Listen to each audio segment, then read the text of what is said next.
Hello everyone, आपका मेरे channel वांगशियन lovers में बहुत बहुत स्वागत है। तो आज मैं आपके साथ Wangxian fan fiction force marriage with mafia king का नेक्स्ट पार्ट शेयर करने वाली हूं। इससे पहले अगर आप चैनल पे नए आए हैं तो प्लीज़ चैनल को सब्सक्राइब जरूर कर लेना और वीडियो पसंद आती है तो लाइक भी कर देना। और एवरीवन, मुझे आप सबसे एक बात ज़रूर बोलनी है कि मैंने कहा था कि आप लोग 1 के लाइक करना तब मैं इसका नेक्स्ट पार्ट शेयर करूँ। तो मेरे कहने का ये मतलब नहीं था कि मैं आप लोगों को फोर्स कर रही हूँ, आप लोगों को 1 के लाइक करना ही है। कुछ लोगों ने इस चीज़ को बहुत ही गलत ले लिया था। तो बस मैं चाहती थी कि आप लोग लाइक करें, क्योंकि बहुत सारे लोग वीडियो तो देखते हैं लेकिन वो लाइक नहीं करते हैं। तो मेरा कोई ऐसा इरादा नहीं था कि मैं आप लोगों को फ़ोर्स करूँ, आपकी मर्ज़ी है। आप लाइक आपको पसंद आता है तो आप तभी करिएगा, वरना मत करिएगा, कोई ज़रूरी नहीं है, ओके? आप लोगों की लाइक की क्या कीमत है ये सिर्फ़ हम यूट्यूबर्स को ही पता होता है। इतनी मेहनत करने के बाद हम वीडियो डालते हैं और फिर आप लोग लाइक नहीं करते हो तो बुरा लगता है, बस और कुछ नहीं, ओके? तो चलिए आज का पार्ट हम शुरू करते हैं। जो इससे पहले वाला पार्ट था उसमें हमने देखा था वांग जी जब वी जिंग को ऐसे बारिश में भीगते हुए देखता है तो वो अपने इमोशन को पूरी तरह से खो देता है और वो वी जिंग के बहुत ही ज़्यादा करीब चला जाता है। वहीं दूसरी तरफ वी जिंग को इन सब फीलिंग्स के बारे में कुछ नहीं पता। एक हस्बैंड वाइफ का रिलेशनशिप कैसा होता है उसको इस चीज़ के बारे में बिल्कुल भी आइडिया नहीं था। वी जिंग को बहुत अजीब लग रहा था जब वांग जी उसे टच कर रहा था, उसे किस कर रहा था। ये सब चीज़ें वी के लिए हैंडल करना बहुत मुश्किल था और वो वांग जी को रोक देता है। वांग जी भी इस बात को समझ आता है कि वी को अभी नहीं पता। फिर वो वी जिंग को हक करता है और सो जाता है। वहीं दूसरी तरफ लैन सिशन अपने घर से बाहर गए थे। वो कुछ मतलब उन्हें कुछ अच्छा नहीं लग रहा था, तो बस वो ऐसे ही कुछ देखना चाहते थे। इसीलिए वो घर से बाहर चले गए थे और इधर-उधर देख रहे थे। तभी उन्हें एक ब्लैक शैडो नज़र आती है। जब वो उसकी ओर देखते हैं, तब उन्हें कुछ अजीब-सा लगता है। उन्हें कुछ अजीब-सी स्मेल फ़ील होने लगती है, जिसे स्मेल करने के बाद उन्हें बहुत अजीब-सा और बहुत डिफ़रेंट सा फ़ील होता है। उन्हें सफोकेशन सा फ़ील हो रहा था। वो धीरे-धीरे करके उस ओर बढ़ने लगते हैं। तभी वो अचानक से रुक जाते हैं, क्योंकि वो ब्लैक शैडो अचानक से वहाँ से गायब हो चुकी थी। ये देखकर ना लैंस स्टेशन को थोड़ा सा डर लगता है, क्योंकि इतना बड़ा हादसा उसके साथ हो गया था। तो अब लैंस स्टेशन इन सब चीज़ों से डरने लगे थे। वो जल्दी से मुड़ते हैं और जल्दी से घर के अंदर चले जाते हैं। उनकी हार्ट बीट बहुत फास्ट थी। वो जल्दी से अपने रूम में आते हैं और डोर को बंद कर लेते हैं और जल्दी से जाकर बेड पर लेट जाते हैं और अपने आप को पूरी तरह से ब्लैंकेट से कवर कर लेते हैं। उन्हें बहुत अजीब लग रहा था। न जाने क्यों उनके हार्ट में एक दर्द हो रहा था और उन्हें बहुत ज़्यादा डर लग रहा था और वो अपने आप को कवर करके इसी तरह काफ़ी देर तक रखते हैं। उन्हें पता नहीं चला कि कुछ सोचते-सोचते वो कब सो गए। अब हम नेक्स्ट डे का सीन देखते हैं। नेक्स्ट डे के अंदर जैसे ही होता है, तेज़ रोशनी रूम के अंदर एंटर करती है। रूम के अंदर 2 पर्सन बेड पर पीसफुली सोए हुए थे। दोनों ने एक दूसरे को गले लगाया हुआ था। तभी धीरे-धीरे करके वी यिंग अपनी आँखों को ओपन करता है। जैसे ही वो अपनी आइज़ को ओपन करता है तब उसे अपने चारों ओर एक बहुत ही वार्म्थ फ़ील होती है, जो वी यिंग को बहुत ही ज़्यादा कामिंग और बहुत ही ज़्यादा पीसफुल चीज़ फ़ील करवा रही थी। वी यिंग को ये वार्म्थ बहुत वी जिंग इस वार्म्थ में बस खो जाना चाहता था। वो नहीं चाहता था कि ये वार्म्थ उससे दूर जाए। वी जिंग फिर अपने सामने वांग जी का फेस देखता है, जिसकी आंखें बंद थी। वी जिंग जैसे ही वांग जी को अपने पास देखता है, वो 1 सेकंड के लिए तो डर जाता है और उठने की कोशिश करता है। फिर उसे अपने चारों ओर वांग जी के हाथ फील होते हैं, जिसने उसे गले लगाया हुआ था। ये देखकर वी जिंग तो और भी डर जाता है। फिर वो धीरे-धीरे करके जैसे ही वांग जी के फेस की ओर देखने लगता है, तब उसे कल रात की सारी बातें, सारी चीज़ें याद आती हैं। तब न जाने क्यों उसके फेस पर एक स्माइल आ जाती है। वी जिंग बहुत खुश था। उसे ऐसा लग रहा था कि जैसे वो कंप्लीट हो रहा हो। वी जिंग को बहुत ज़्यादा अच्छा फ़ील हो रहा था। ये सब चीज़ें देखकर, सोचकर वी जिंग वांग जी के फेस की ओर ही देखता जा रहा था। तभी अचानक से वो अपने एक हाथ से वांग जी के धीरे से फेस को टच करता है, तो उसे बहुत डिफरेंट फील होता है। वी जिनके फेस पर स्माइल आ रही थी। वो धीरे-धीरे करके अपने एक हाथ से वांग जी की आईलैशेज़ को टच करता है और फिर धीरे से उसके फेस पर उसे पॉप करता है।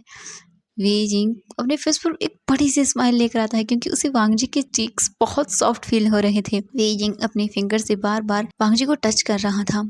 फिर वो धीरे से नीचे की ओर आता है। फिर उसकी नज़रें वांग जी के लिप्स पर जाती हैं। जैसे ही वी जिंग वांग जी के लिप्स को देखता है, तब उसे रात का वो सीन याद आ जाता है जब वांग जी उसे किस कर रहा था। जैसे ही वी जिंग ये याद करता है, तो एक करंट सा विंग की पूरी बॉडी में दौड़ जाता है।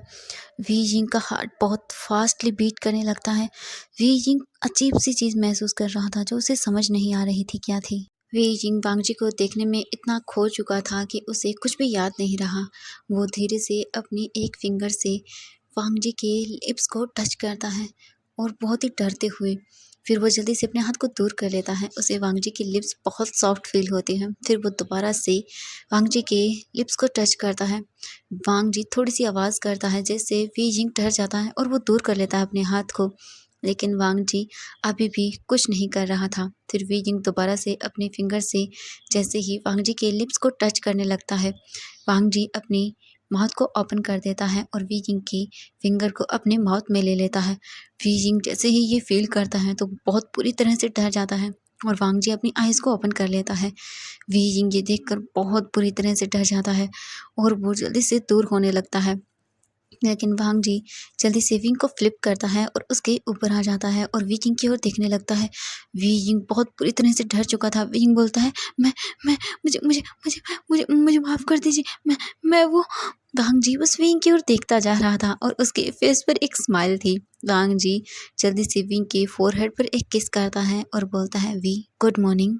ये देखकर तो वी जिंग की आंखें बड़ी-बड़ी हो गई थीं। वांगजी स्माइल करता है और फिर वी जिंग के दोनों चिक्स पर किस करता है। वी जिंग को आज वांगजी का बिहेवियर बहुत अलग लग रहा था।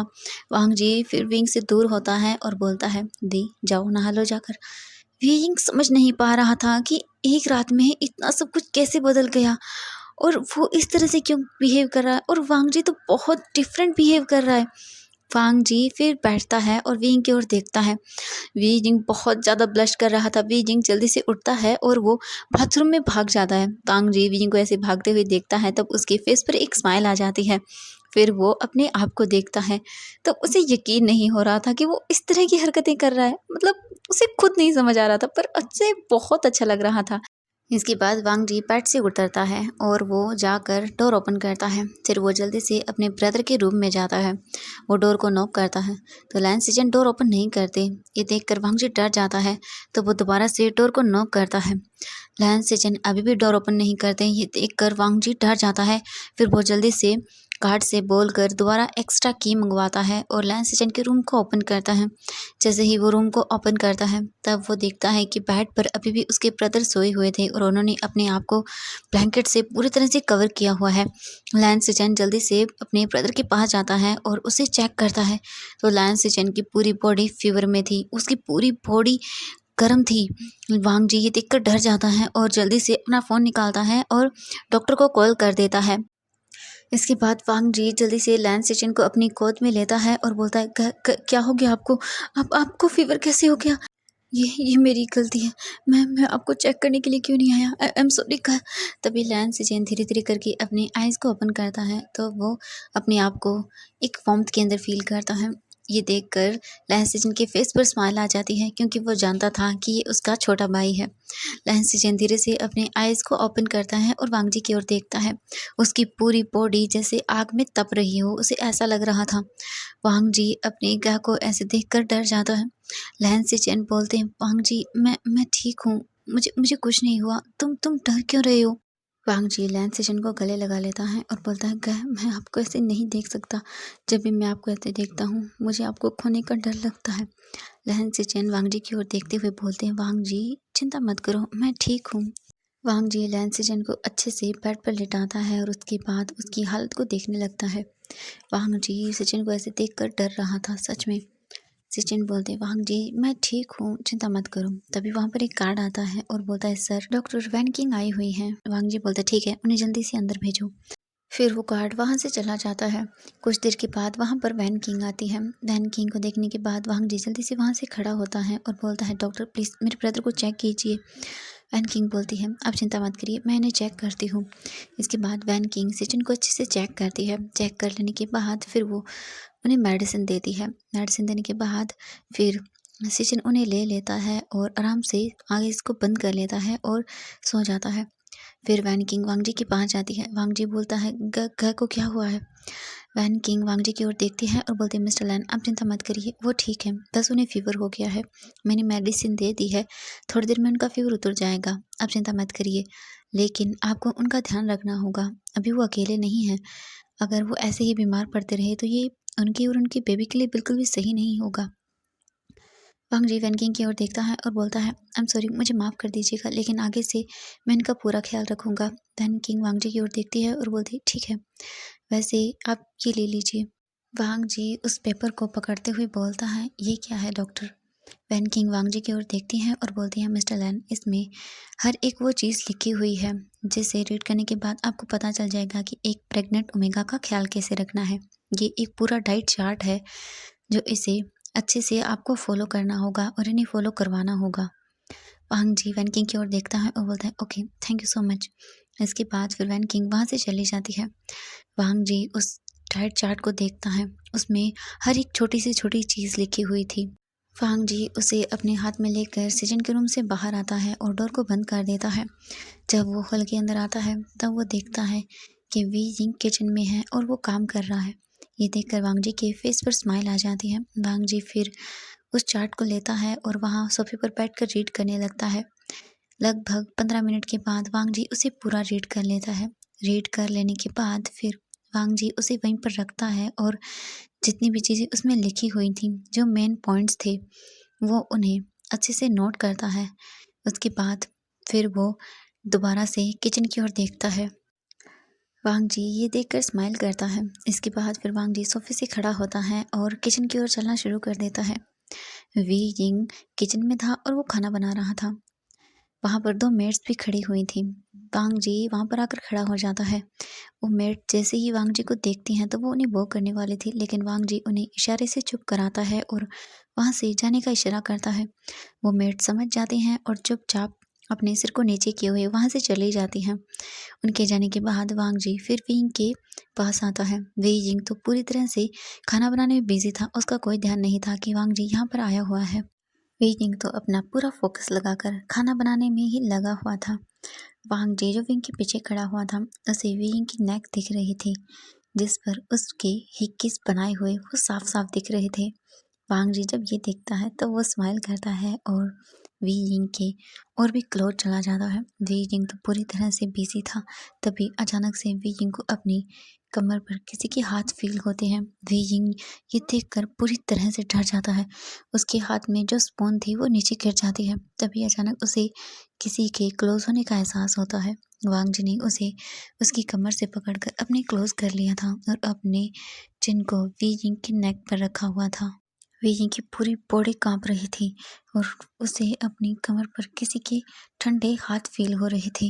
वी यिंग पूरी तरह से डर चुका था। वी यिंग डरते हुए पीछे मुड़कर देखता है तो वहाँ पर वांग जी था। वांग जी को देखने के बाद तो वी यिंग और भी ज़्यादा डर जाता है। वांग जी धीरे धीरे करके वी यिंग के नेक पर उसे स्मेल करने लगता है। वी यिंग की स्मेल वांग जी को बहुत अच्छी लग रही थी। वांग जी धीरे धीरे करके विंग के नेक पर उसे किस करना शुरू कर देता है, जिसे देखने के बाद तो विंग पूरी तरह से कांप जाता है। उसे ऐसा लगता है जैसे किसी ने उसके बॉडी में करंट डाल दिया हो। वांग जी विंग को और भी अपने क्लोज कर लेता है। विंग बहुत बुरी तरह से डर रहा था। वांग जी विंग के नेक पर उसे किस करता जा रहा था। वांग जी फिर विंग को अपनी ओर टर्न करता है। विंग का फेस पूरी तरह से डरा हुआ था। वांग जी अपने एक हाथ को विंग के फेस पर लेकर जाता है और बोलता है, वी यिंग वांग जी की ओर डरते हुए देखता है। वांग जी स्माइल करता है और धीरे से वी यिंग के लिप्स पर उसे किस करता है। वी यिंग तो पूरी तरह से फ्रीज वहाँ पर खड़ा हुआ था।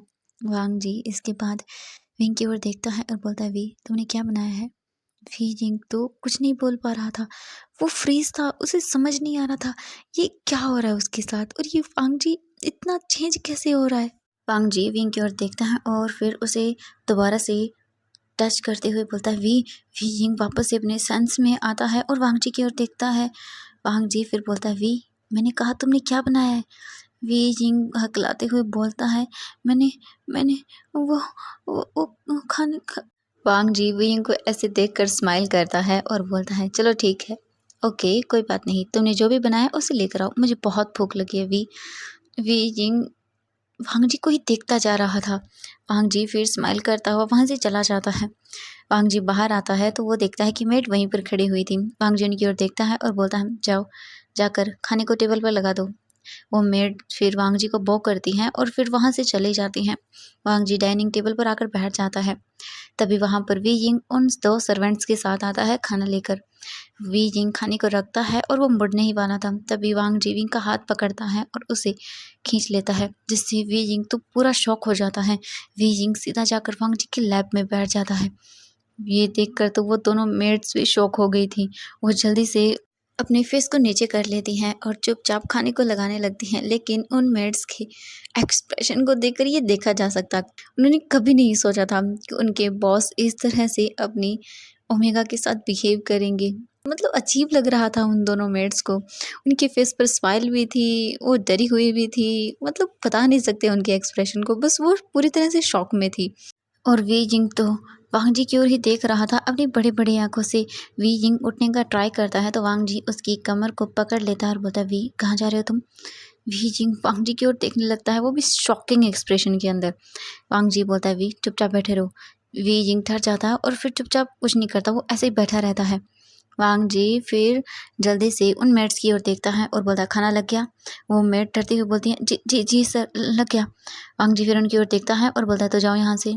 फिर वो मेड्स अपने सिर को हाँ में हिला देती हैं और अपने फेस को नीचे किए हुए ही वहाँ से चले जाते हैं। उनके जाने के बाद वांग जी फिर जल्दी से उस प्लेट को लेता है, अपनी ओर करता है और उसमें से खाना वी को खिलाने लगता है। Wei Ying again shock. Wang Ji उसे अपने हाथों से खिला रहा था। वी जिंग पूरी तरह से मतलब फ्रीज हो चुका था। वी जिंग को समझ नहीं आ रहा था वो क्या करे। वी जिंग चुपचाप खा लेता है जो भी वांग जी उसे खिला रहा था। वांग जी उसे धीरे धीरे करके पूरा खाना खिलाता है। उसे खाना खिला देने के बाद वांग जी फिर वी की ओर देखता है और बोलता है, वी मुझे नहीं खिलाओगे? वी जिंग चुपचाप वांग जी की ओर देखता है। उसके बाद फिर वो अपने सिर को हाँ में हिलाता है, प्लेट से खाना लेता है और वांग जी को खिलाने लगता है। वांग जी भी विंग के हाथों से खाना शुरू करता है। उसे बहुत डिफरेंट लग रहा था ये सब चीज़ें। वी जिंग फिर वांग जी को खिला देता है। वी जिंग जब वांग जी को खिलाने लगता है तब वांग जी वी जिंग के फिंगर्स को अपने माउथ में ले लेता है। ये देखकर वी जिंग तो बिल्कुल स्टन्ड। वी जिंग जल्दी से अपने हाथ को पीछे कर लेता है। वो पूरी तरह से रेड हो चुका था। वांग जी ये देखकर स्माइल करता है। फिर खाना खा लेने के बाद वांग जी फिर वी जिंग की ओर देखता है। फिर वो वी जिंग को अपनी गोद में कैरी करता है। वी जिंग वांग जी की ओर देखता है और बोलता है, ये आप क्या क्या कर रहे हैं? मुझे मुझे मुझे नीचे उतारिए। लेकिन वांग जी विंग की कोई बात नहीं सुनता। वो विंग को लेकर वहाँ से अपने रूम की ओर चलना शुरू कर देता है। वी जिंग तो बस अपने ब्लशिंग फेस को छुपा रहा था। वो भी बहुत मुश्किल से वांग जी विंग को लेकर अपने रूम में आता है। रूम में आने के बाद वो डोर को बंद करता है अच्छे से और फिर वी जिंग को लेकर वो बेड पर आता है और उसे अच्छे से लिटा देता है। वी जिंग बहुत बुरी तरह से डर रहा था। वांग जी वी जिंग की ओर देखता है और उसकी ओर आगे बढ़ने लगता है। वी जिंग तो धीरे धीरे करके पीछे की ओर जा रहा था क्योंकि उसे वांग जी की आइज़ में बहुत अलग चीज़ नज़र आ रही थी। इससे पहले कि वांग जी विंग की ओर क्लोज आ पाता तभी वांग जी का फ़ोन रिंग करता है। ये देखकर वांग जी फ्रस्ट्रेट हो जाता है। वांग जी गुस्से से साइड टेबल की ओर देखता है जहाँ पर उसका फ़ोन था और वो रिंग कर रहा था। वांग जी अपने आप को कंट्रोल करता है, फ़ोन लेता है और कॉलर आईडी देखता है तो वहाँ पर साओ शिंगचैन था। ये देखकर वांग जी जल्दी से फ़ोन को पिक करता है और बोलता है, साओ शिंगचैन तुम्हें क्या हुआ है? तुम मुझे गलत टाइम पर फ़ोन क्यों करते हो? साओ शिंगचैन ये सुनकर तो स्टन रह जाता है। मतलब उसे समझ नहीं आ रहा था। वो बोलता है, बॉस क्या हुआ? वांग जी बोलता है, मुझे ये बताओ इतनी मॉर्निंग को तुम्हें कोई और काम नहीं है क्या? साओ शिंगचैन को समझ नहीं आ रहा था आज उसके बॉस को हुआ क्या है, वो ऐसे क्यों बिहेव कर रहा है। तभी साओ शिंगचैन बोलता है, बॉस मुझे मुझे तो आपको ये बताना था कि आज आपकी 4 मीटिंग्स हैं तो उन्हें आपको अटेंड करना होगा क्योंकि कल आप पार्टी में नहीं गए थे तो इन्वेस्टर्स। वांग जी बोलता है, उन्हें तुम हैंडल कर लो, ठीक है। साओ शिंगचैन बोलता है, लेकिन बॉस मैं कुछ नहीं कर सकता। मिस्टर लैन ने मुझसे कहा है कि आप इन्हें मीटिंग को अटेंड करेंगे, वो भी बहुत जल्दी ही, क्योंकि वो वहाँ पर कॉन्फ्रेंस में है। वांग जी अपने सिर को पकड़ लेता है और बोलता, अच्छा ठीक है मैं आ रहा हूँ। साओ शिंगचैन मतलब वो बिल्कुल हैरान था ये सब चीज़ें देखकर, क्योंकि वांग जी ने काम को लेकर कभी ऐसा कुछ नहीं किया था। आज जब वो ऐसी चीज़ें कर रहा था तो उसे समझ नहीं आ रहा था कि आखिरकार हुआ क्या है। वांग जी बोलता है, मैं अभी आ रहा हूँ, ठीक है। फिर साओ शिंगचैन कॉल कट कर देता है। तभी उसके पीछे शू यांग आता है और वो उसे हग करता है। साओ शिंगचैन पीछे मुड़कर देखता है, फिर वो एक स्माइल करता है शू यांग शाओ शिंगचन के फेस की एक्सप्रेशन को देखकर कुछ समझ नहीं पा रहा था, क्योंकि अभी तक शाओ शिंगचन चिल्लाया नहीं था उस पर, क्योंकि ये वक्त उसके ऑफिस जाने का था। और जब भी वो ऐसा करता था तो शाओ शिंगचन बहुत गुस्से में शू यांग पर चिल्लाता था। लेकिन आज ऐसा कुछ भी नहीं हुआ, तो वो बोलता है, क्या हुआ हनी, तुम ऐसे क्यों कर रहे हो? शाओ शिंगचन शू यांग की ओर देखता है और बोलता है, आज पहली बार वांगजे ने ऑफिस आने के लिए मना किया। शू यांग बोलता है, क्या? शाओ शिंगचन बोलता है, हाँ, जब मैंने उसे कहा कि उसकी मीटिंग है तो वो चिढ़ गया, पता नहीं क्यों। शाओ शिंगचन फिर कुछ समझ जाता है, फिर वो जल्दी से शू यांग को अपनी गोद में लेता है और बोलता है, वो तो चिढ़ गया, लेकिन अब तुम्हारे हबी को तुम्हारी जरूरत है, माय बेबी। शाओ शिंगचन गुस्से में बोलता, मुझे नीचे उतारो। शू यांग बोलता, हाँ क्यों नहीं, हम चलो साथ में बात तो ले लें। ये बोलकर शाओ शिंगचन को वो बाथरूम में ले जाता है और शाओ शिंगचन चिल्लाता रह जाता है। तो एवरीवन, आज के लिए इतना ही। तो मिलते हैं नेक्स्ट पार्ट में। Bye bye everyone, good night, have a sweet dreams.